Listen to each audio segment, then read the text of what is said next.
Hi, ഞാനിന്ന് വന്നിരിക്കുന്നത് ഒരു ലഞ്ച് ബോക്സ് ആയിട്ടാണ്.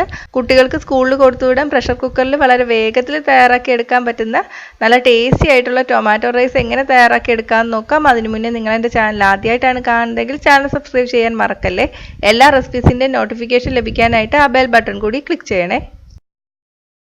ആദ്യം നമുക്ക് അരി ഒന്ന് കുതിരാൻ വേണ്ടിയിട്ട് വയ്ക്കാം. ഞാനിവിടെ 1.5 കപ്പ് ബസ്മതി അരിയാണ് എടുത്തിരിക്കുന്നത്. ഇതിലോട്ട് കുറച്ച് വെള്ളം ഒഴിച്ചിട്ട് 30 മിനിറ്റ് ഒന്ന് മാറ്റി വയ്ക്കാം.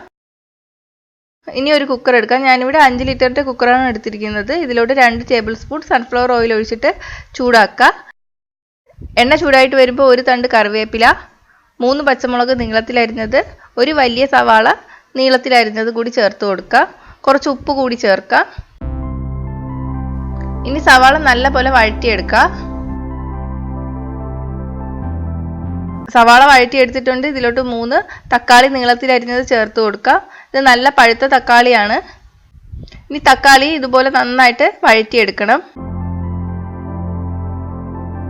തക്കാളി വഴറ്റിയെടുത്തിട്ടുണ്ട്. ഇതിലോട്ട് നമുക്ക് പൊടികൾ ചേർത്ത് കൊടുക്കാം. 1/2 ടീസ്പൂൺ മഞ്ഞൾപ്പൊടി, 1 ടീസ്പൂൺ ഗരം മസാലപ്പൊടി, 1/2 ടീസ്പൂൺ മല്ലിപ്പൊടി, 1/2 ടീസ്പൂൺ മുളക് പൊടി. ഇനി ഇതെല്ലാം കൂടി ഒരു 5 മിനിറ്റ് നന്നായിട്ട് വഴറ്റിയെടുക്കാം. പൊടികളുടെ പച്ചമണമൊക്കെ മാറി വന്നിട്ടുണ്ട്. ഇതിലോട്ട് 2.25 കപ്പ് വെള്ളം ചേർത്ത് കൊടുക്കാം. നമ്മൾ അരി അളന്ന ഗ്ലാസ്സിലാണ് ഈ വെള്ളം അളന്നെടുക്കേണ്ടത്.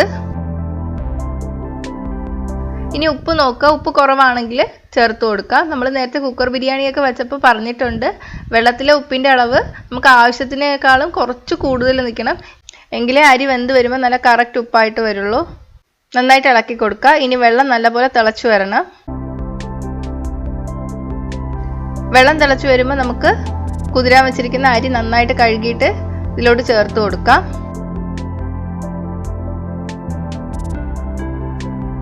ഇനി ഇത് നമുക്ക് അടച്ചു വെച്ചിട്ട് ഒരു വിസിൽ വരുന്നവരെ വേവിച്ചെടുക്കാം.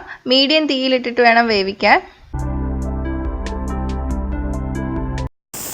ഒരു വിസിൽ വന്നിട്ടുണ്ട്. തീ ഓഫ് ചെയ്യുക. ഇനി ഇത് ഉടനെ തുറക്കരുത്. പ്രഷറൊക്കെ പോകാൻ വേണ്ടിയിട്ട് വെയിറ്റ് ചെയ്യുക. ഒരു 15 മിനിറ്റ് കഴിഞ്ഞിട്ടുണ്ട്. പ്രഷറൊക്കെ പോയിട്ടുണ്ട്. നമുക്കിത് തുറന്നു നോക്കാം. ടൊമാറ്റോ റൈസ് റെഡി ആയിട്ടുണ്ട്. നമുക്കിത് സർവിങ് ഡിഷിലോട്ട് മാറ്റാം. തൈരും കൂടെ ഉണ്ടെങ്കിൽ നമുക്ക് വേറെ ഒന്നും വേണ്ട ഇത് കഴിക്കാൻ വേണ്ടിയിട്ട്. അപ്പോൾ ഇതൊന്ന് ഉണ്ടാക്കി നോക്കാം. ഉണ്ടാക്കി നോക്കിയിട്ട് അഭിപ്രായം കമൻറ്റ് ചെയ്യുക. ഇഷ്ടമായെങ്കിൽ ലൈക്ക് ചെയ്യുക. റെസിപ്പി ഇഷ്ടപ്പെട്ടില്ലെങ്കിൽ ഡിസ്ലൈക്ക് ചെയ്യുക. ഫ്രണ്ട്സിനും റിലേറ്റീവ്സിനൊക്കെ ഈ ലിങ്ക് ഷെയർ ചെയ്ത് കൊടുക്കുക. കൂടുതൽ റെസിപ്പികൾക്കായിട്ട് ചാനൽ സബ്സ്ക്രൈബ് ചെയ്യാൻ മറക്കല്ലേ.